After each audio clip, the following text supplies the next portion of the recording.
Feliz sábado. Para iniciarmos então o nosso culto, convido a todos que se coloquem em pé para juntos cantarmos o hino 397.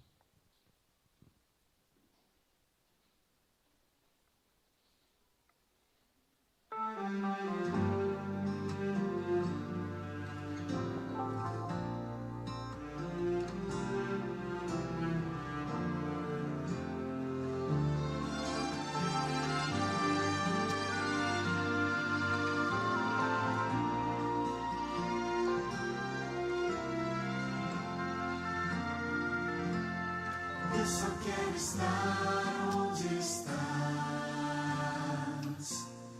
e viver em tua presença, ver a tua face e te adorar. Junto a ti eu quero estar. Eu só quero estar onde estás. De tudo é para sempre. Leva-me para este lugar, pois eu quero ali morar. Eu quero estar contigo, vendo a tua face e sentar à mesa, envolvido por tua glória, na presença do meu Senhor eu quero estar. Sim, eu quero estar contigo, ó Deus. Eu só quero estar onde estás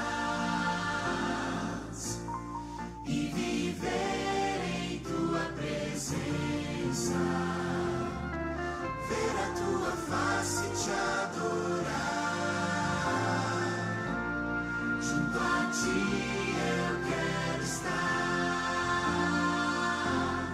Oh meu Deus, tu és a força e canção, e quando estou contigo, se sou fraco, tu és forte. Eu só quero estar onde estás, onde tudo é para sempre. Leva-me para este lugar. Sim, eu quero estar contigo, ó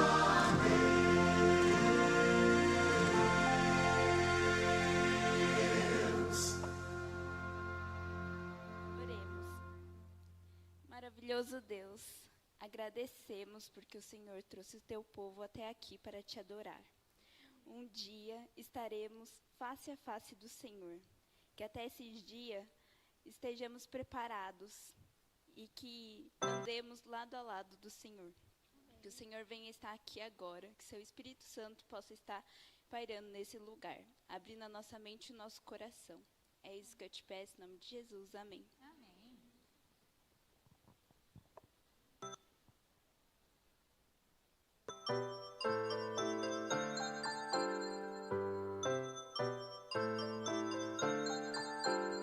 Chegou a hora de adorar ao Senhor. Chegou a hora de ouvir do seu amor. Lindas histórias que vêm ensinar a sempre em Deus confiar. Chegou a hora de adorar ao Senhor. Chegou a hora de ouvir do seu amor. Vem, amiguinho, comigo sentar e vamos quietinhos ficar, prestando atenção em adoração.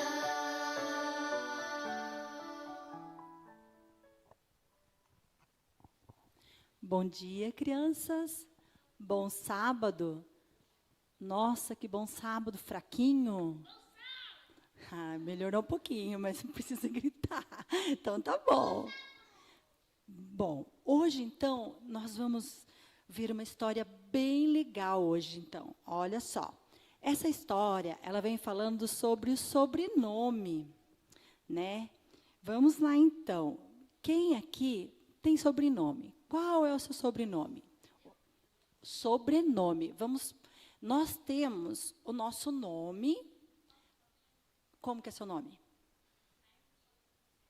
Simon Costa Albuquerque. Ok, então Simon é o seu nome. E Albuquerque é o seu sobrenome, não é verdade? O meu, por exemplo, o meu é Sandra Aparecida de Moraes da Silva. Então, Sandra é o meu nome, meu primeiro nome. E Silva, que é o meu último, é o último nome no caso, é o sobrenome, ok? Então, todas as pessoas têm um sobrenome, né?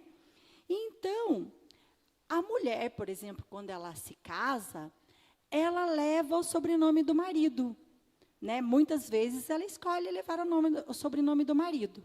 E hoje nós vamos ver o nome de uma pessoa muito importante, que é Ellen White. Como, então, a gente vai estudar um pouquinho a história dela, né? Então, olha só, porque Ellen White, quando ela era solteira, ela se chamava Ellen Gold Herman. E depois que ela se casou, ela passou a ter o sobrenome do marido, que é White, que é Tiago White. Então, nós vamos conhecer um pouquinho da história dela. Ellen White, quando ela tinha 17 anos, ela começou, que foi a primeira visão que ela teve. Aí ela começou a fazer pregações, né? Então, ela era convidada a fazer muitas pregações sobre o Evangelho, sobre a Bíblia. Então, e ela não recusava nenhuma das pregações. Então, ela ia com a sua irmã Sara. A Ellen White, ela ia com a sua irmã Sara. Mas, muitas vezes, ela tinha que ir com outra pessoa, que era Tiago White. Só que ele ia algumas vezes. Então, ele ia acompanhá-la, porque ele era fiel a Deus, e ele sabia que Ellen White tinha sido escolhida por Deus para fazer as pregações, né? Então, o que aconteceu? Tinha vezes que a Sara não podia ir, então ele acompanhava a Ellen White. Só, olha lá, a Ellen White lá, ó, e a irmã, a Sara. Então, aí a mãe da Ellen White começou a pensar, nossa, mas é muito, né, muito estranho, né? As pessoas vão começar a falar. As pessoas vão começar a falar de Ellen White, né? De Ellen, né? Aí, ela ficou muito triste. E Tiago também, ao saber disso, ele ficou triste em saber desses comentários, né, que as pessoas poderiam fazer deles. E aí, o que aconteceu? Então, Tiago teve uma ideia, que ele poderia se casar com Ellen White. Aí, sabe o que aconteceu? Eles começaram a orar e levaram a Deus esse pedido, para ver se Deus aprovava esse pedido de eles se casarem. E sabe o que aconteceu? Deus aprovou o casamento deles. E aí, sabe o que aconteceu? Eles se casaram. Aí foi uma cerimônia bem simples, e porque eles eram pobres, né? E aí, eles ficaram felizes, porque eles tinham feito aquilo que Deus tinha, né, aprovado. Então, sabe o que eu quero mostrar para vocês, crianças? Que eles colocaram nas mãos de Deus esse pedido.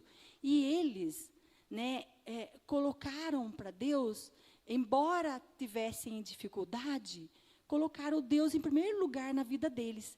É isso que nós devemos fazer. Às vezes nós temos muitas dificuldades, mas nós temos que colocar para Deus as nossas dificuldades e fazer a vontade de Deus. Ok, crianças? Então, agora, vamos abaixar as nossas cabecinhas e vamos fechar os olhos e vamos orar a Deus, pedir para Deus nos guiar nas nossas escolhas. Vamos lá, então? Pode. Então, olha, sabe quem vai orar hoje? É o Simon. Então, Simon, você vai pedir a Deus que Deus nos oriente nas nossas escolhas, tá bom? Então, vamos fechar os olhos?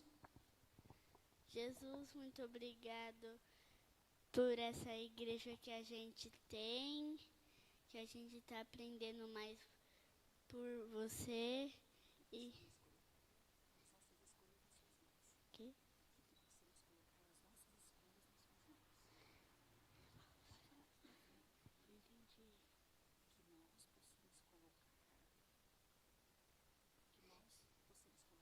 Que nós possamos colocar as nossas escolhas nas suas mãos. Em nome de Jesus, amém. Amém.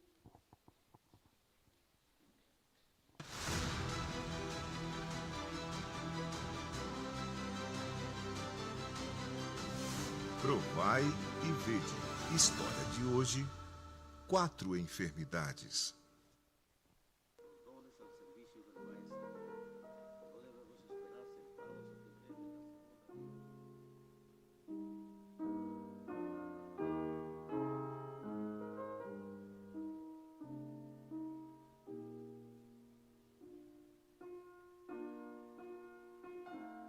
Amor, eu tenho que sair agora para levar a minha irmã até a sua casa, no motocarro. Como vai sair?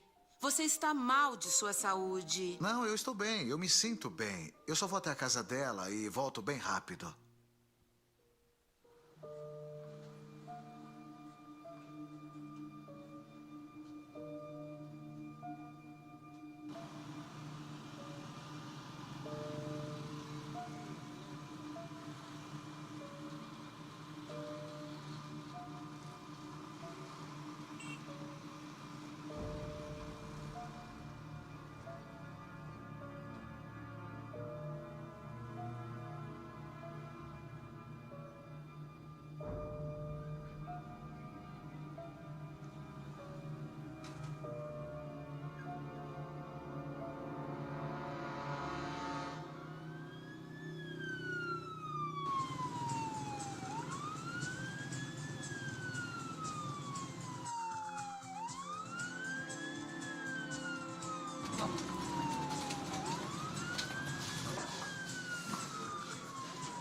Vamos, rápido!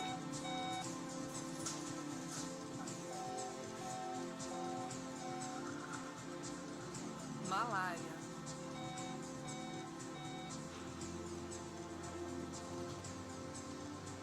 Esse paciente está com dengue. Leptospirose. Eu vou ser muito sincera com você. O seu esposo está com muitas complicações. Ele tem 4 doenças instaladas. Tem dengue, malária, leptospirose. E o último quadro é bastante preocupante, pois é nos pulmões. Aqui dá pra ver como está grave a pneumonia. Vou ser muito sincera com a senhora. Somente um milagre pode salvá-lo. Irmãos, antes de começar no nosso pequeno grupo, eu gostaria de pedir de uma maneira especial que me ajudem a orar por meu esposo que está muito doente e sua situação é bastante grave e que ele pode até falecer. Então eu peço que me ajudem a orar.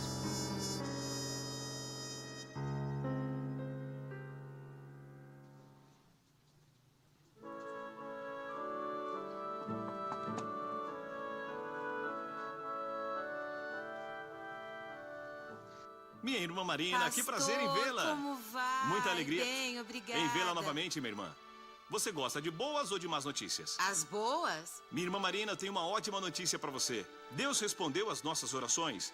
As suas, de seus filhos, do nosso pequeno grupo da igreja e de todos os irmãos que reunimos. Nesta tarde, o seu esposo terá alta. Amém, pastor. Que alegria. Deus o curou de todas as suas enfermidades. Temos que preparar tudo para receber o nosso irmão Daniel. Amém? Amém, pastor. Que bom. Que Deus abençoe muito. Obrigada. Tenho mais de 20 anos como adventista.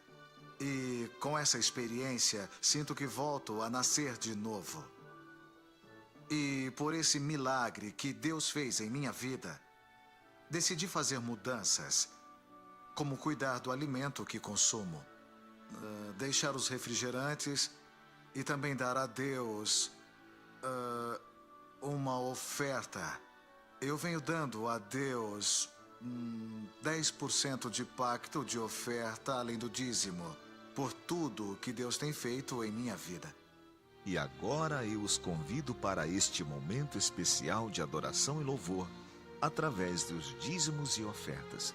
Que Deus os abençoe ricamente.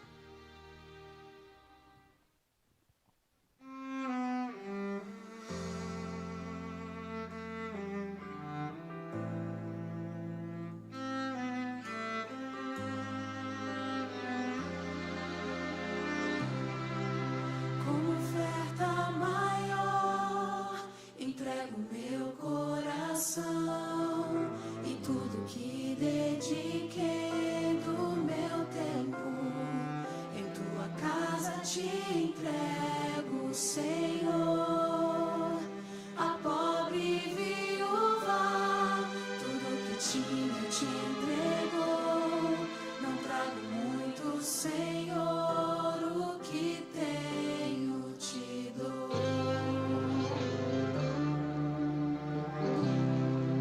Como oferta maior, entrego meu coração e tudo que dediquei do meu tempo.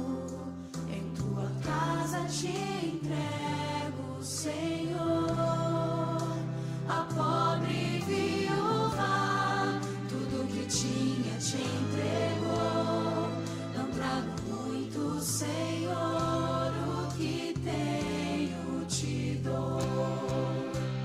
Vou ofertar, vou devolver em teu altar. Vou entregar, ajuda-me, Senhor. Quero ser fiel e ouvir da tua voz. Bem-vindo, servo fiel, tomai posse do céu e ouvir da tua voz.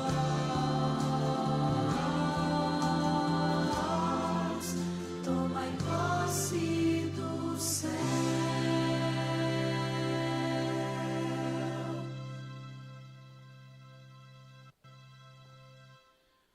Bom dia, igreja.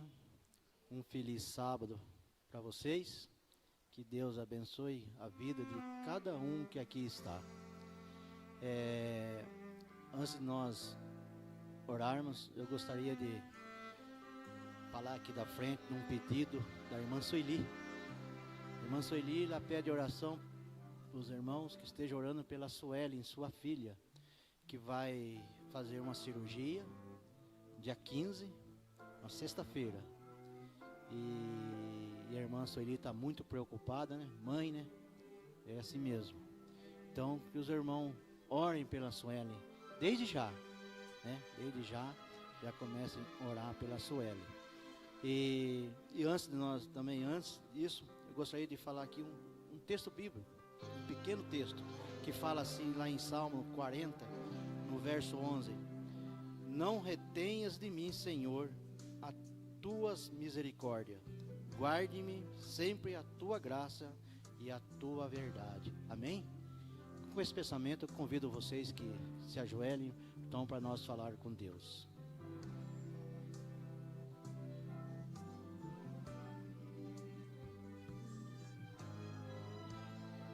Querido Deus, amado Pai que está no céu, estamos aqui, Senhor Deus, agradecidos pelas bênçãos que o Senhor tem derramado sobre a tua igreja, sobre o teu povo. Nós somos feituras tuas, Senhor, e carecemos da tua misericórdia a cada momento da nossa vida, Senhor. Esteja conosco, Senhor. Esteja nos ajudando nas nossas dificuldades, Senhor. Ponha, Senhor Deus, no nosso coração um coração verdadeiro, um coração amoroso, e que na nossa mente, Senhor Deus, seja limpa e restaurada, que só possa entrar coisa da tua palavra, Senhor Deus. Fique, Senhor Deus, com as pessoas que aqui trouxeram os seus dízimos, as suas ofertas, Senhor Deus. São doadores, são pessoas que são fiel a Ti, Senhor. E cada sábado vem aqui na sua casa trazer os seus donativos, Senhor. Abençoa cada doador, que o Senhor nunca deixa faltar na vida deles o dinheiro para o sustento deles, nosso sustento e o sustento da Tua igreja, Senhor.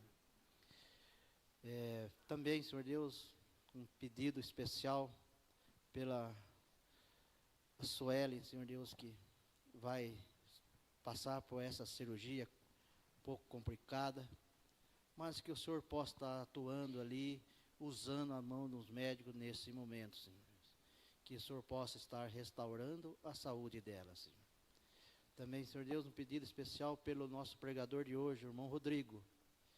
Que o Senhor use nesse momento os lábios dele, Senhor Deus. Que ele fale por Ti, Senhor Deus. Que o Senhor use ele nesse momento para falar conosco, Senhor. Que as Suas palavras venham de encontro com as nossas necessidades. E quando nós sairmos daqui, que nós saímos cheios do Seu Santo Espírito. Perdoa, Senhor Deus, nossos pecados. Perdoa nossas falhas. É que nós pedimos e agradecemos no nome de Jesus. Amém, Senhor.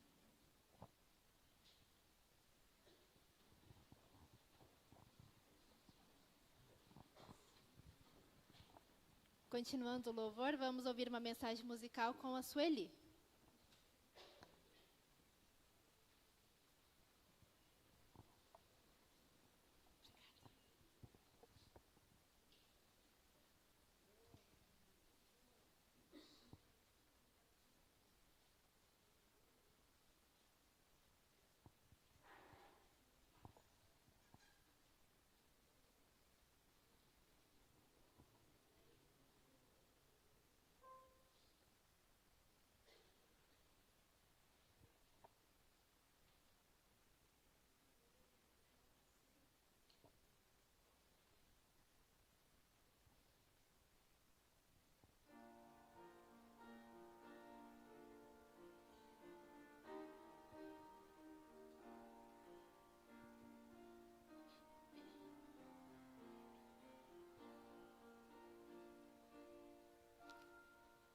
No livro de Deus, eu já li de um lar, a cidade onde noite não há. O sol e o luar lá não hão de existir. A glória de Deus é a luz. A glória de Deus é a luz. Ó cidade de luz, onde noite não há, lá irei encontrar, eu pensei. Meus queridos de aqui e também meu Jesus, na cidade de glória e de luz. Na praça central, belas árvores estão, nelos frutos da vida se vêem. E as folhas darão para os filhos do rei saúde que não findará. Saúde que não findará. Ó cidade de luz, onde noite não há, lá irei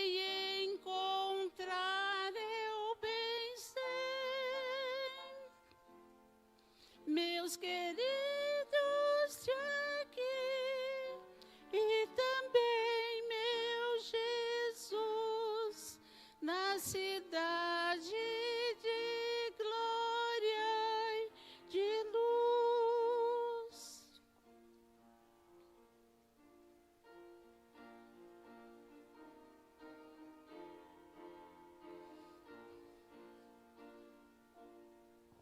Ó doce porvir de celeste fulgor, quando salvos na glória hão de entrar. Ao lado de Deus, neste lar tão feliz, irei para sempre morar. Irei para sempre morar. Ó cidade de luz, onde noite não há, lá irei encontrar eu bem sei. Meus queridos de aqui e também meu Jesus, na cidade de glória e de luz. Amém.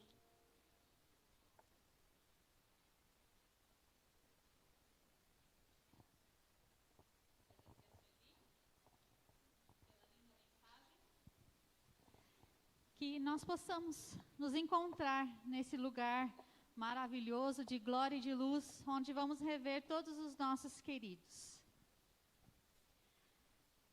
E vamos cantar o hino Revolução neste momento. Eu gostaria que todos se colocassem em pé.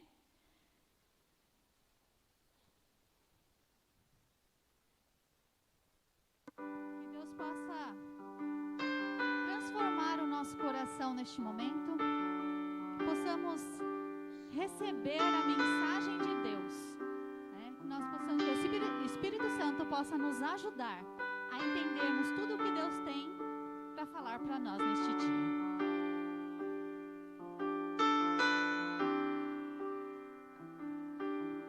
Neste altar de adoração, estou, Senhor, diante de Ti, me esvazio de mim mesmo, para dar lugar à Tua presença. Já posso até sentir a essência que vem de Ti.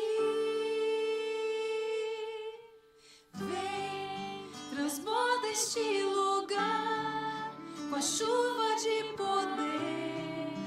Eu quero mergulhar em Teus rios de amor. Recebo a Tua unção, aceito a condição de ser mudado só por Tuas mãos, Senhor.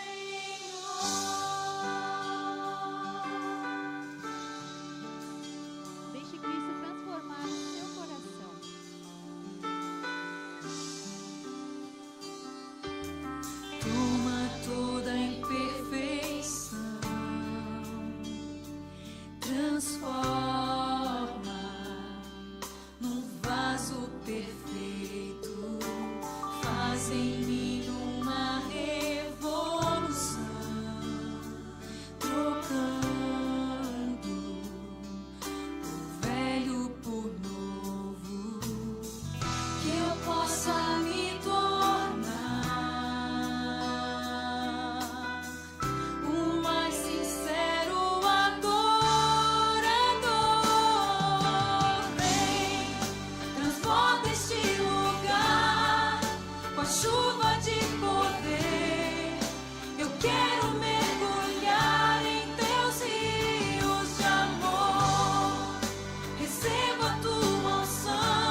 Vamos orar. Bondoso Pai, estamos aqui porque Te amamos.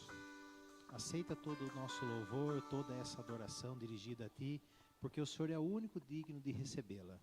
Que o Teu Santo Espírito esteja conduzindo esse culto para a Tua honra e para a Tua glória, em nome de Jesus. Amém.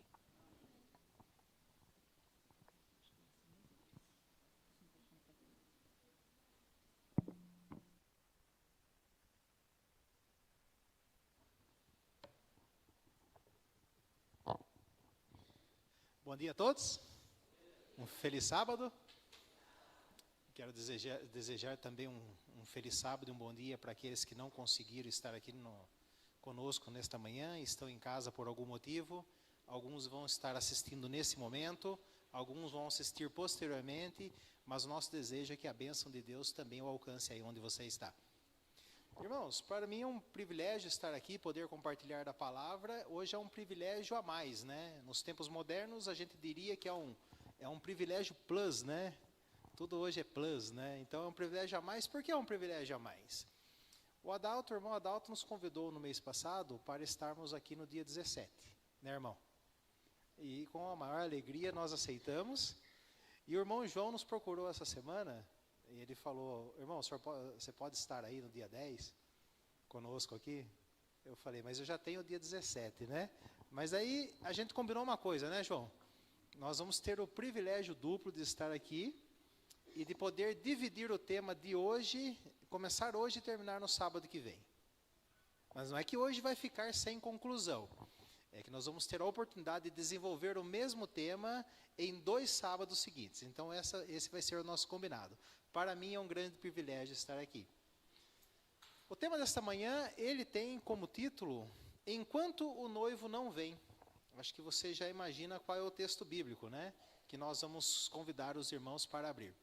Mateus capítulo 25.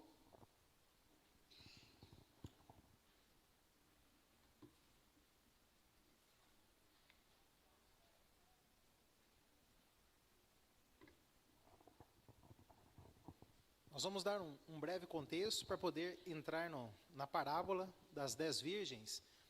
Eu acho que eu já devo ter ouvido essa parábola, essa pregação dessa parábola, uma centena de vezes. Eu acho que os irmãos também. Eu já preguei ela também dezenas de vezes e sempre tem alguma coisa nova. Todos encontraram? Primeiro vamos começar com o contexto. Mateus capítulo 24... No verso 3, a famosa pergunta, Jesus está no Monte das Oliveiras, achava-se Jesus assentado.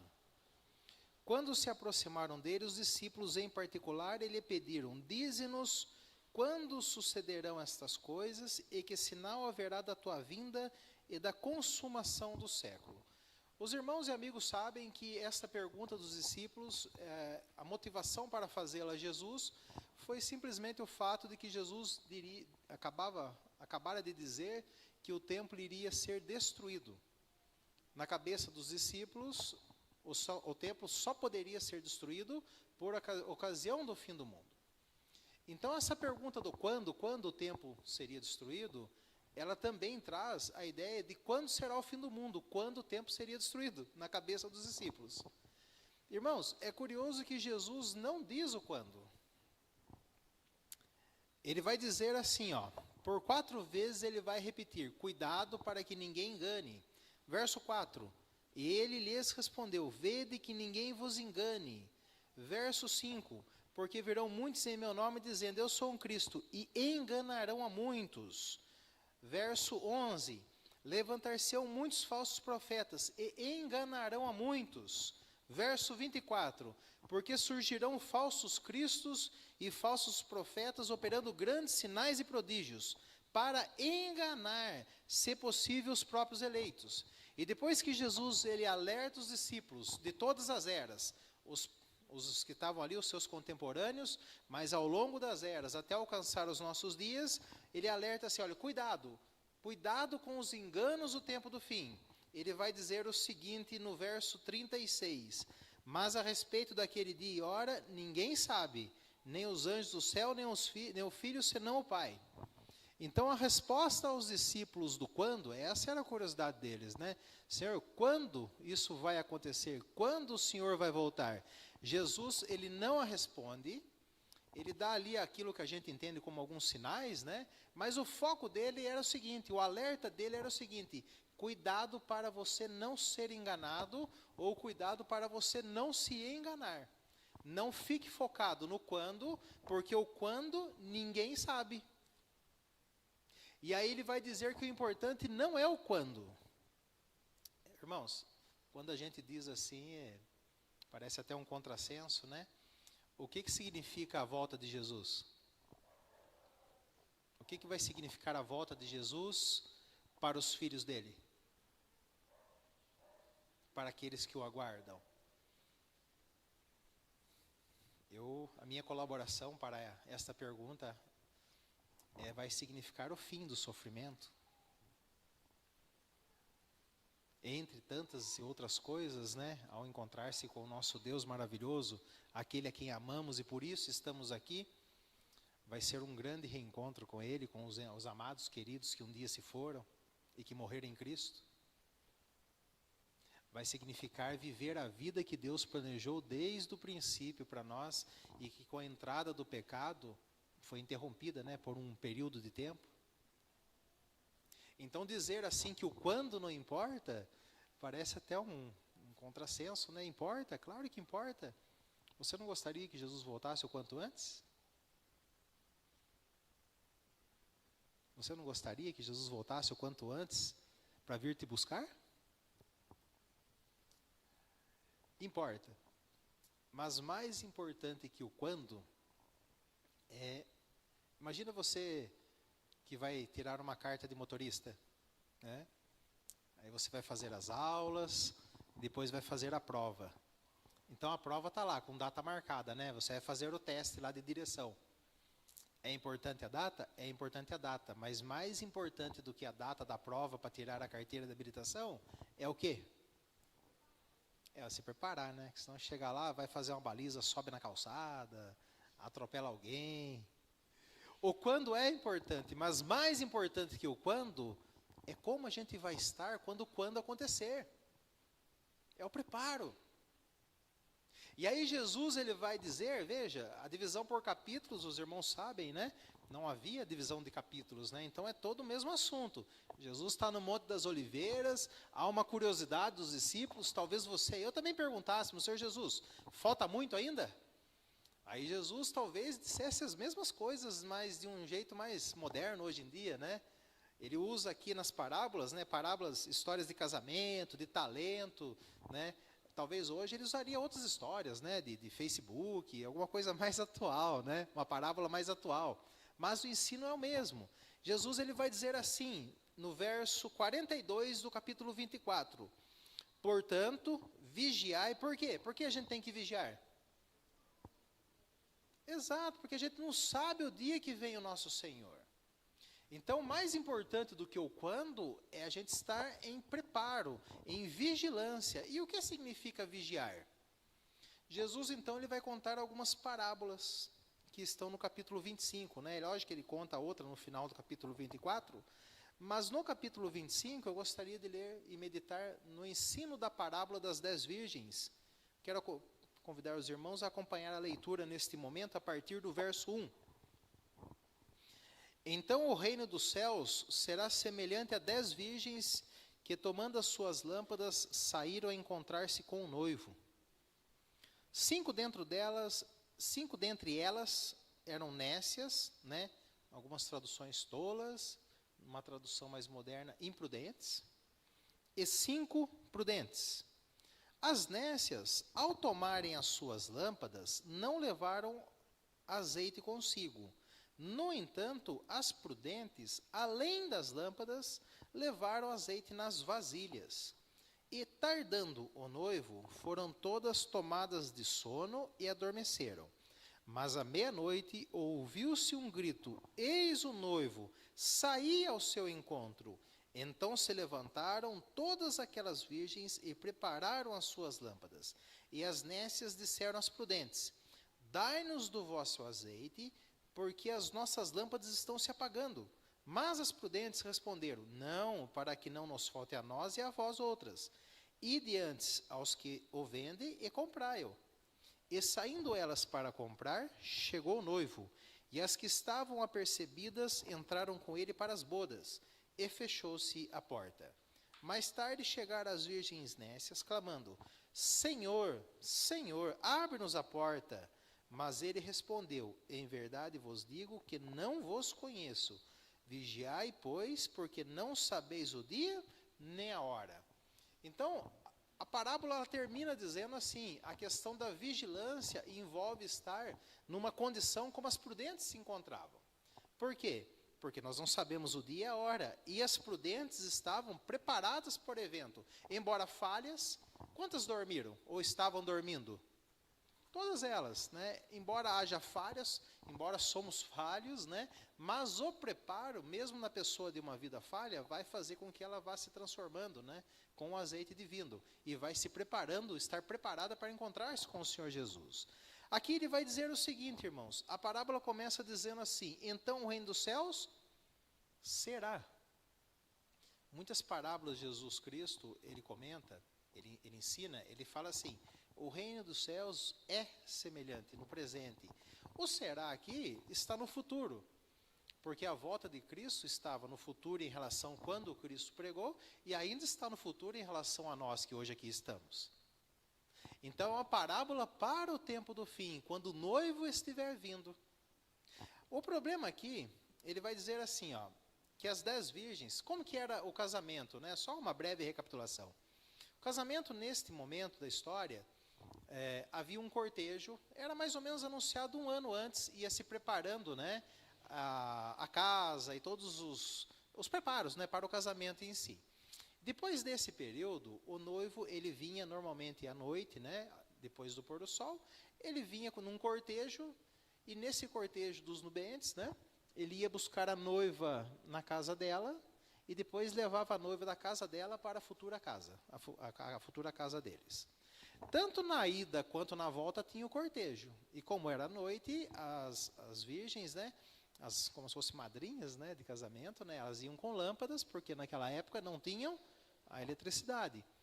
Então, quanto mais lâmpadas acesas, né, mais ia iluminando o caminho, tanto na ida quanto na volta. Diz aqui que as 10 virgens tomaram as lâmpadas e saíram encontrar-se com o noivo, mas o noivo não estava vindo ainda. Talvez seja até uma referência, né, ao grande desapontamento, né, do século retrasado. No ano de 1844, foi anunciado de maneira poderosa que o noivo estava vindo. Mas o grande desapontamento ocorreu no ano de 1844, o noivo ainda não estava vindo. Talvez seja uma referência, porque depois tem aqui a referência ao clamor da meia-noite, né? É o que diz aqui. Deixa eu ver, à meia-noite, no verso 6, ao clamor da meia-noite, que historicamente foi cumprido, né, quando aqueles mileritas, né, anunciaram que Jesus estava voltando no ano de 1844. E esse clamor da meia-noite passou, e agora nós estamos preparando para o alto clamor, né? O alto clamor, que será quando o anjo do Apocalipse 18, ele descer sobre a terra e iluminar a terra com a glória de Deus. Então, talvez essa parábola estava já fazendo algumas referências ao evento que iria ocorrer em 1844. Mas, voltando para o texto, diz aqui que todas elas tinham lâmpadas, e, obviamente, uma lâmpada, naquele tempo, o combustível para ela, era muito simples, né? Era um azeite e um pedaço de tecido que servia como pavio. Então, todas elas com lâmpada, obviamente, tinha azeite dentro da lâmpada. Então, o que significa a mesma lâmpada, irmãos? Na parábola aqui é um símbolo, né? O que significa a lâmpada? O que significa? Lâmpada para os meus pés? E o que significa o azeite aqui? O azeite divino? O Espírito Santo. Então, nós estamos falando aqui da última igreja. Não é a igreja que está aguardando o noivo? Não é a igreja que vai receber o noivo? O noivo é Jesus Cristo. Não é a igreja que estará se preparando para encontrar-se com Jesus. Jesus está vindo. E aí algumas vão ficar de fora e outras, aqui, Senhor, nós vamos contigo para as bodas. que é para festa e casamento, a ceia do Senhor, que nem fala lá em Apocalipse. Não estamos falando da última igreja? A última igreja, ela é ensinada no Apocalipse para nós, que a última igreja é o remanescente fiel. E o remanescente é aquele último povo mesmo, é o restante. É aqueles que estarão vivos por ocasião da volta de Jesus. Essa parábola, ela fala da última igreja, igreja pessoas, né? Ela fala desse último povo do Senhor, que agora Jesus está voltando, e nós vamos vê-lo ainda em vida. Ela diz que a parábola está falando de gente de igreja, irmãos, que está aguardando o retorno de Cristo. Ela está falando de nós. Ela está falando de todos aqueles que estão aguardando o retorno de Cristo. Ela não está falando de pessoas que não creem em Deus. Não está falando de ateus, que não acreditam na Bíblia, ou de pessoas que não se importam, que acreditam que Jesus nem vai voltar, mesmo que acreditem em Deus. Ela está falando de pessoas que aguardam o retorno de Cristo. E ela está dizendo aqui que o problema dessas pessoas que aguardam o retorno de Cristo não é um problema doutrinário, porque elas não têm a palavra e elas não têm o Espírito Santo. Olha só, elas têm tanta palavra, representada aqui, né, pela lâmpada, e tem o azeite dentro da lâmpada. Ou seja, qual é uma das obras do Espírito Santo? Se nós vermos lá em João, capítulo 14, verso 25 e 26, ele vai dizer que o Espírito Santo nos ensinará todas as coisas, nos guiará toda a verdade, fará lembrar todas as coisas. Então, compreender a palavra do Senhor para essa última igreja não é um problema. É que nem a igreja de Laodiceia. A igreja de Laodiceia, ela não tem um problema doutrinário. O problema da igreja de Laodiceia é um problema de postura. É um problema de orgulho. É um problema que ela sabe todas as coisas, ela é o máximo, ela não precisa de nada. Ela já é cheia em si mesma, né?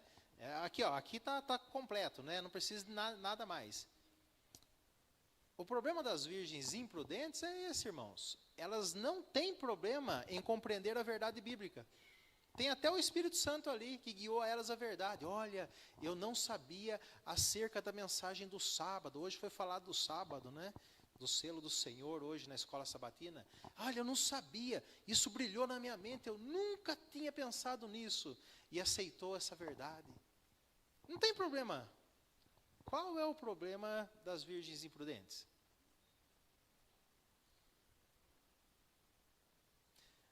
O problema das virgens imprudentes é que elas não tinham a reserva, né? Não tinha azeite na vasilha. Tinha azeite na lâmpada. O Espírito Santo mostrou e ela entendeu, a verdade brilhou na mente dela, mas depois não teve o azeite para a vida. O noivo demorou, não contavam com a tardança. Eu me lembro quando eu me batizei nessa igreja no ano de 2001. Eu tinha uma crença, irmãos, assim, eu estava, sabe aquele primeiro amor? A minha crença era que Jesus não ia demorar nem 5 anos, ele já ia estar voltando. Não sei se alguém aqui já passou por essa experiência. A minha percepção daquele desejo de encontrar-se com Jesus, não, vai vir muito rápido. E aí, a minha filha bem pequenininha, né, colocava ela na cadeirinha do carro e vinha. Eu ia falando para ela, olha, Papai do Céu, né, desde nenenzinho, Papai do Céu está preparando uma casa para nós no céu. Jesus vai voltar para nos levar para lá. E ela foi crescendo com aquilo, crescendo, né? E um dia, quando ela tinha ali os seus 7, 8 anos, ela não perguntou, ela falou, mas papai, mas Jesus está demorando para voltar, né? As virgens, pela demora, a igreja do Senhor, talvez pela demora, a aparente demora, né? Porque Deus não está demorando, Ele vai vir no tempo certo, né? Mas essa crença nossa de que Jesus vai voltar em breve, e eu creio assim, irmãos, eu ainda continuo crendo assim. Mas conforme vai passando o tempo, a gente vai tendo uma maturidade para entender algumas coisas, né? E eu creio que Jesus pode sim voltar na nossa geração. E eu desejo muito, o quanto antes que ele volte. Mas se ele demorar um pouco ainda.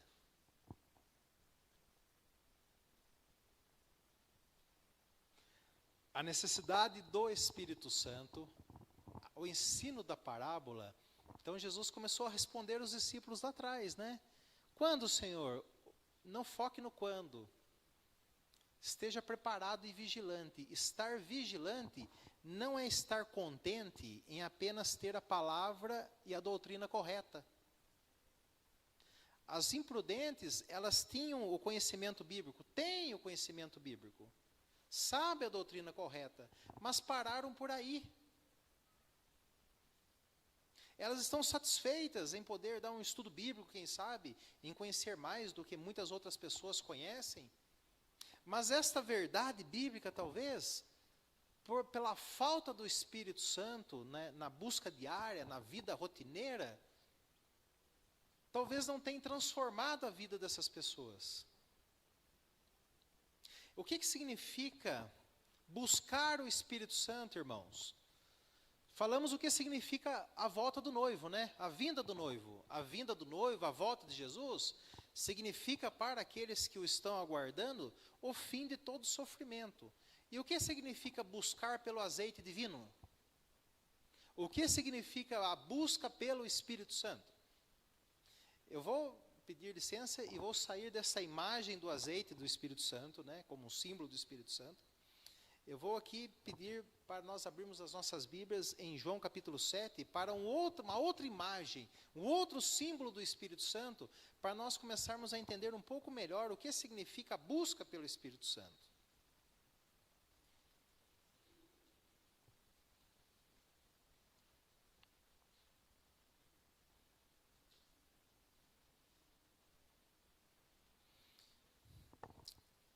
São os versos 37, 38 e 39, João 7, Evangelho de João 7, versos 37, 38 e 39.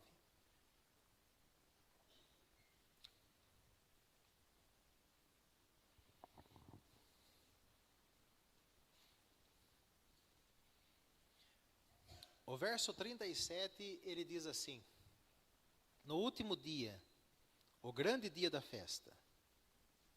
Que dia era esse? Qual era essa festa? Se nós lermos o verso 2 do capítulo 7 de João, ele vai dizer qual é a festa. Ora, a festa dos judeus, chamada de festa dos tabernáculos, né? Era uma festa que se comemorava ali por uma semana. No último dia da festa, vamos dar uma breve explicação do que era a festa dos tabernáculos, né? Ela ocorria após o dia da expiação. O dia da expiação era aquele dia do perdão, da limpeza, da purificação.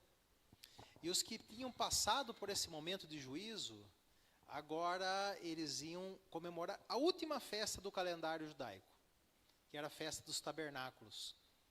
Essa festa lembrava o período que eles passaram no deserto, os 40 anos no deserto.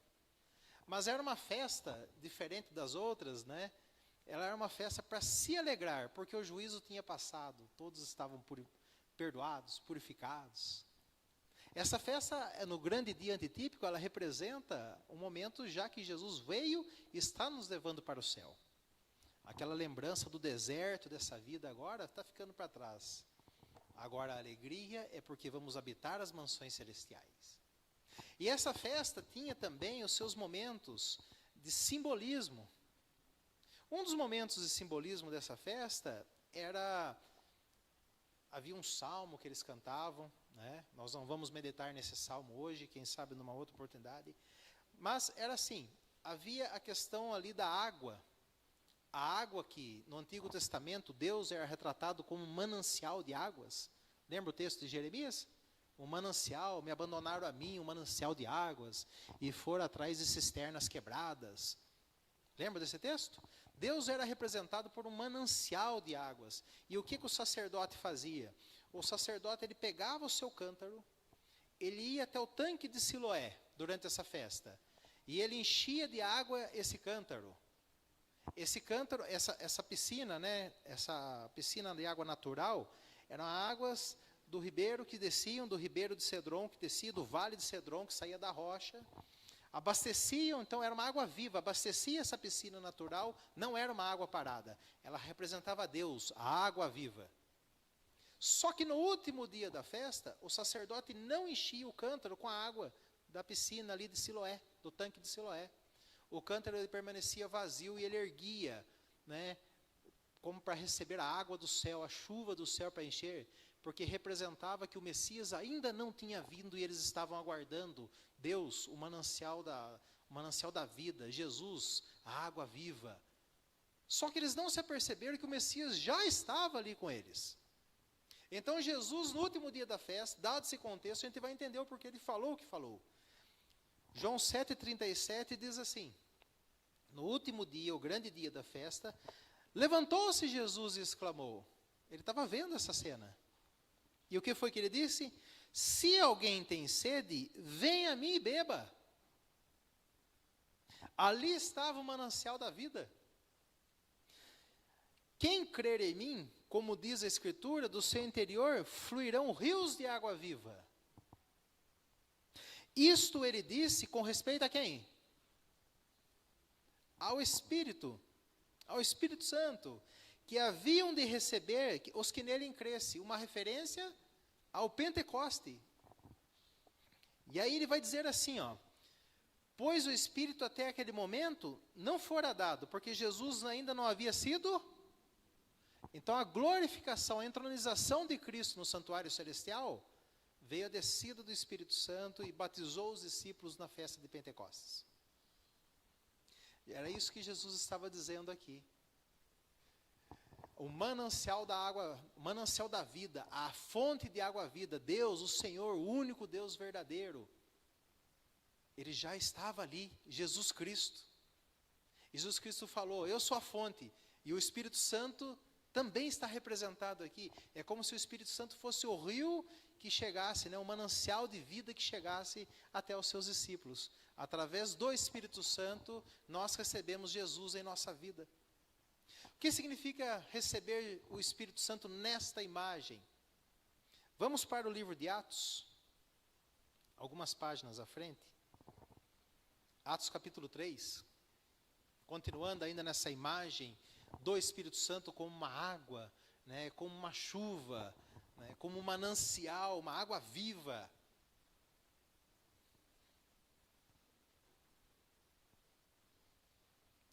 Atos capítulo 3,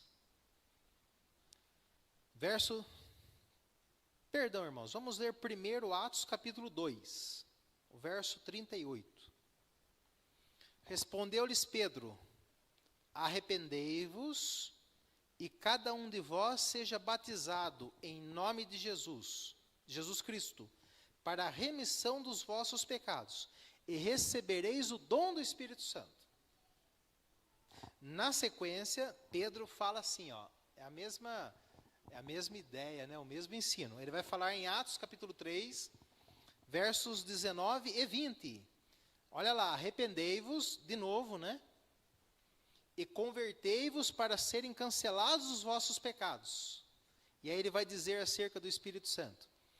A fim de que da presença do Senhor venham tempos de refrigério, e que envie ele o Cristo que já vos foi designado, Jesus. A vinda do Espírito Santo, né? Aqui depois ele vai falar que é tempos de refrigério. Aqui no Brasil, quando a gente pensa em refrigerante, é uma coisa saborosa, mas que faz muito mal à saúde, né? Mas nos tempos bíblicos, ou em outras culturas, refrigerante é algo que sacia, é algo que atende às necessidades. O povo na festa de tabernáculos lembrava da peregrinação no deserto.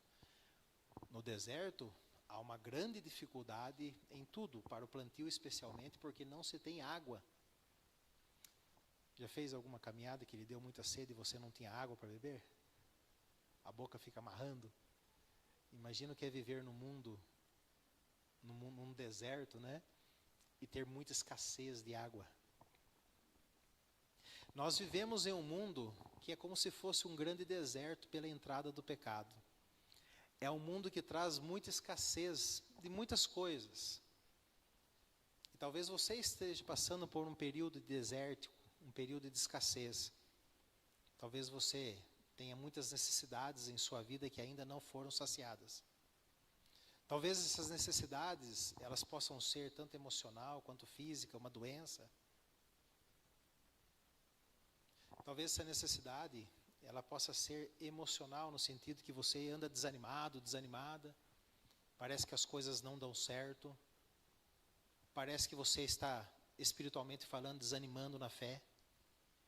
Você olha para o lado, parece que todo mundo está meio desanimado, meio querendo desistir. Muitos irmãos que no passado estavam aqui junto conosco, hoje não estão mais aqui, já desanimaram, como as virgens imprudentes, né? Não estavam buscando o Espírito Santo. O que significa buscar o Espírito Santo, irmãos? O Espírito Santo é aquele que vai trazer refrigério para nós. Ele é quem vai satisfazer as nossas necessidades mais íntimas. Aquilo que a gente sente necessidade e nem sabe o que é que está sentindo necessidade. Você já teve aquela sensação assim de, olha, eu estou com vontade de comer alguma coisa, mas eu não sei o que é. Já teve essa sensação? Já falou isso? Irmãos, nós temos uma necessidade íntima de Deus e às vezes a gente não consegue identificar aonde buscar para preencher e a gente fica com alguma coisa faltando dentro da gente. E essa coisa faltando vai trazendo desânimo, tanto para o dia a dia quanto para a nossa vida religiosa na igreja. A gente chega num ponto, puxa vida, né? Hoje eu vou ficar em casa, não quero ir não. Não quero ir para a igreja não, vou ficar só em casa mesmo. Né? Só que a palavra do Senhor fala o que vai satisfazer, né? O que vai preencher esse vazio. É a chuva do Espírito Santo. É o refrigério do Espírito Santo. Como alguém no deserto, quando encontra uma água, e ali ele não apenas bebe, irmãos, ele mergulha na água para refrescar. Ele mergulha e bebe, é um manancial, não tem limite. O Espírito Santo é aquele que não tem limite. A vasilha das prudentes lá, é como se o cântaro, né, que o sacerdote levantava na festa do tabernáculo, a vasilha, ela precisa ser preenchida, senão ela vai continuar vazia. E você vai continuar com essa tristeza e desânimo, que você não sabe de onde vem. Mas a palavra de Deus fala, esse desânimo, esse buraco vem da falta do Espírito Santo na sua vida e na minha vida. Significa o que então, irmãos? A busca pelo Espírito Santo. A busca pela volta, o preparo para a volta de Jesus e a volta de Jesus significa o quê? O fim de todo sofrimento, o fim do pecado. E a busca pelo Espírito Santo significa o quê, irmãos? Uma vida sem sofrimento? Não, o sofrimento continua, né? Vivemos um mundo de pecado. Mas significa o quê, irmãos? Significa vida de verdade.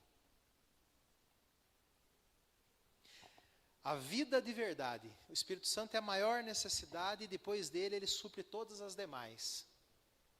Em meio ao sofrimento, ele vai trazer, ele vai satisfazer, ele vai trazer paz, ele vai te fazer um milagre, vai fazer um milagre na sua vida. Não podemos nos contentar em sermos virgens imprudentes, que estão satisfeitas apenas com o conhecimento bíblico. Eu posso pregar e ensinar sobre as 2.300 tardes e manhãs com muita facilidade. Deus seja louvado, é necessário você ter o conhecimento bíblico para você não ser enganado, mas não satisfaz. Se você não estiver com o azeite em reserva, se você não estiver com o cântaro recebendo a chuva do Espírito Santo, a sua vida, ela não vai ser vida espiritual, ela vai ser obrigações espirituais. E obrigação, ninguém fica feliz com isso.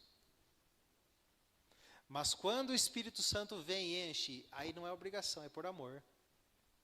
E por amor eu tenho responsabilidades, mesmo que às vezes eu não queira fazer algumas coisas, né? Que são meio como que obrigações. Mas por amor a Jesus eu vou fazer. Mas esse amor só vai encher a minha vida quando eu buscar o Espírito Santo do Senhor, a água viva.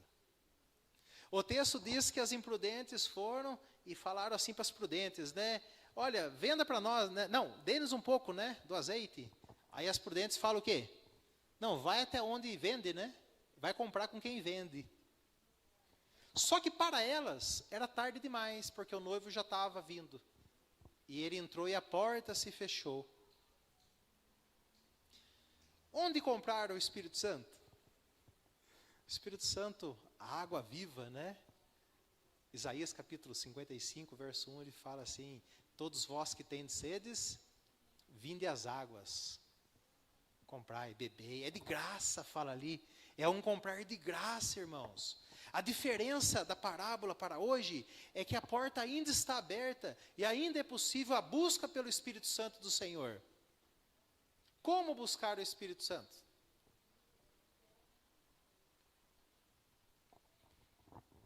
Nós vamos continuar esse tema semana que vem também. O que é uma necessidade, irmãos? Uma necessidade é alguma coisa que você está enfrentando, né?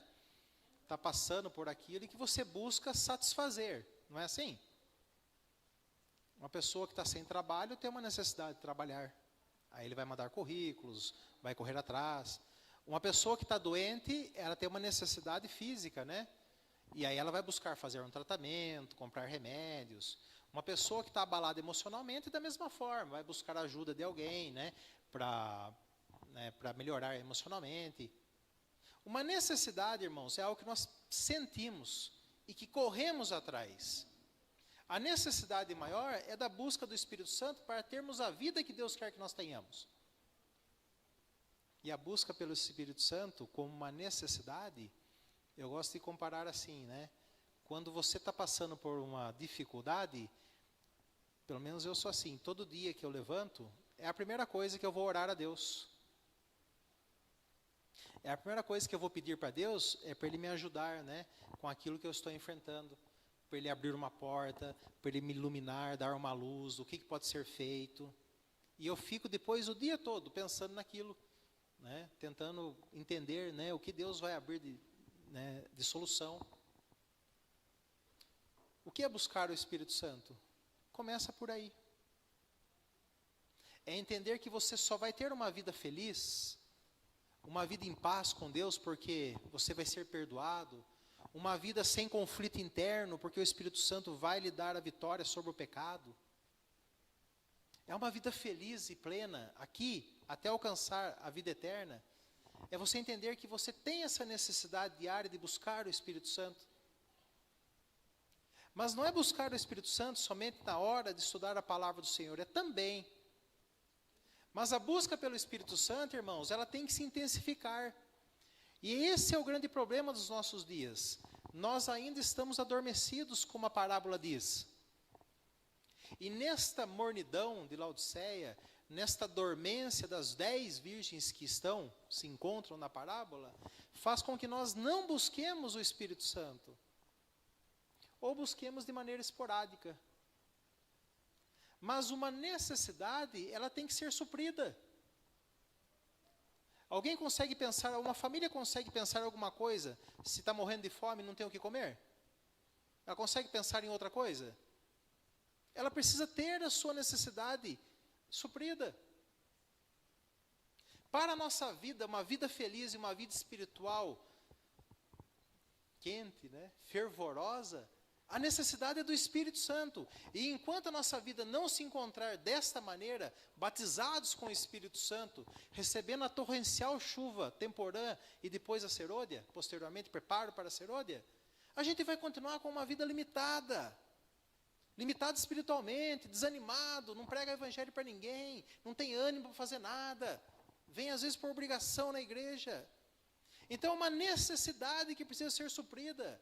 Precisamos erguer os nossos cântaros, nosso coração, a nossa mente abrir e pedir pelo Espírito Santo todos os dias, em todos os momentos, e fazer o plus. O que é o plus? O plus são vigílias, jejuns, reuniões de oração voltado para isso, finais de semanas espirituais. Eu não sei, irmãos. Tem muita coisa para fazer, vai da característica do lugar. Eu fico surpreso, a minha noiva lá em Pedra Bela, na rua que ela mora tem uma igreja pentecostal. Eles abrem a igreja todos os dias. E às vezes eu passo lá, tem 3, 4 pessoas dentro só, mas estão num fervor orando que vocês não imaginam. A gente precisa entender que é a nossa necessidade. Enquanto não tiver satisfeita essa necessidade do Espírito Santo na nossa vida, a gente vai estar somente como as virgens imprudentes, felizes e acomodados apenas em conhecer a Bíblia, mas não em tornar a Bíblia viva na nossa vida, uma vida espiritual vibrante, fervorosa, transformação de caráter, vitória sobre o pecado e preparo para o encontro com o Senhor Jesus. Isso significa a vinda do Espírito Santo. Além de trazer satisfação para todas as nossas necessidades, é uma vida que nós ainda não vivemos, é uma vida de poder, no qual vai nos preparar para o encontro com o Senhor, para pregar o Evangelho. Deseja você buscar, comprar de graça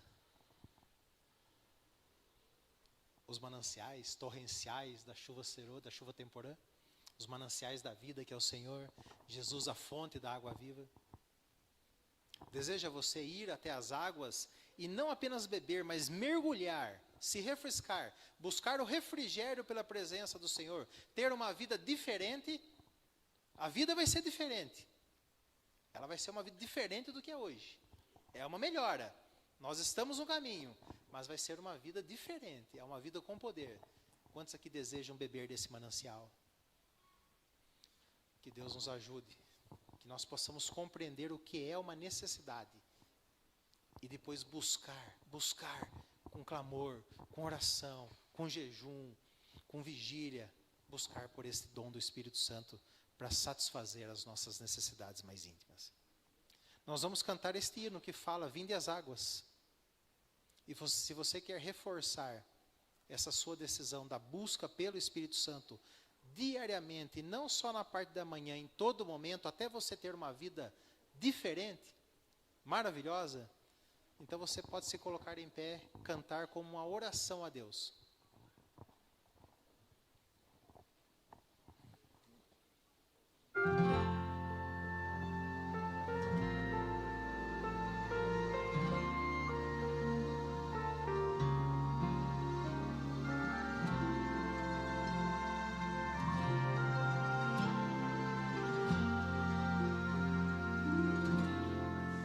Todos nós que tendes sede, vinde às águas.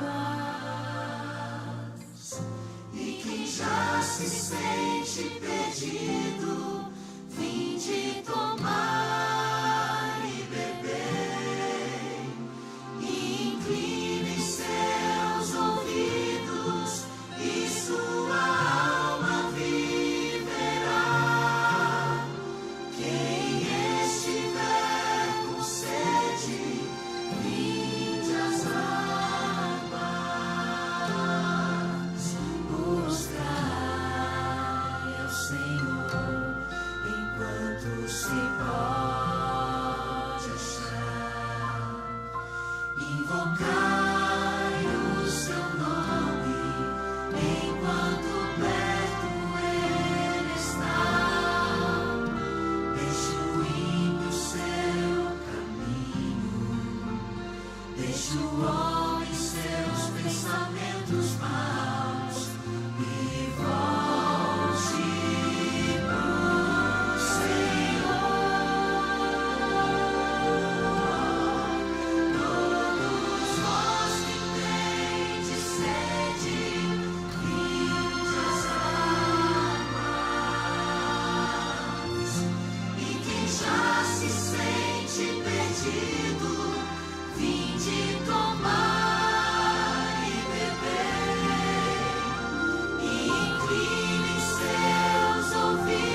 invocai o seu nome, enquanto perto ele está. Deixe o ímpio seu caminho, deixe o homem seus pensamentos maus e volte pro Senhor. Todos vós que tendes sede, vinde às águas. E quem já se sente perdido, vinde tomar e beber. Incline seus ouvidos e sua alma viverá. Quem estiver com sede, vinde às águas. Quem estiver com sede, vinde às águas.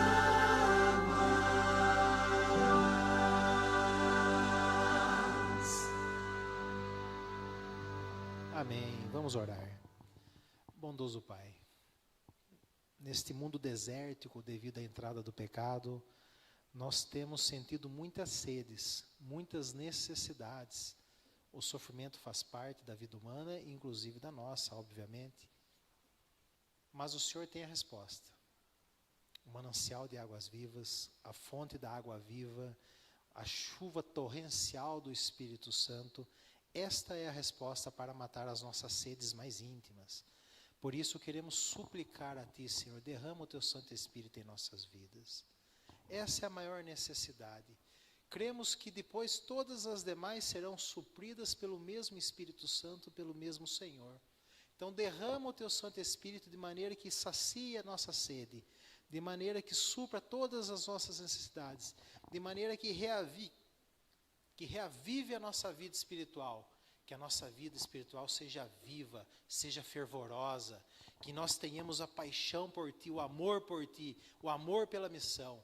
Coloque em nossa vida, Senhor, este desejo de pregar o Evangelho. Coloque em nossa vida, Senhor, o desejo de vencer o pecado, de abandonar o pecado e sermos transformados pelo poder do Teu Santo Espírito no caráter, na semelhança do caráter de nosso Senhor Jesus Cristo. Derrama essa chuva, Senhor, porque estamos sedentos por ela. A Tua igreja sofre pela falta dela. O mundo está sofrendo por causa da falta do Teu Santo Espírito. Começa essa obra aqui, Senhor.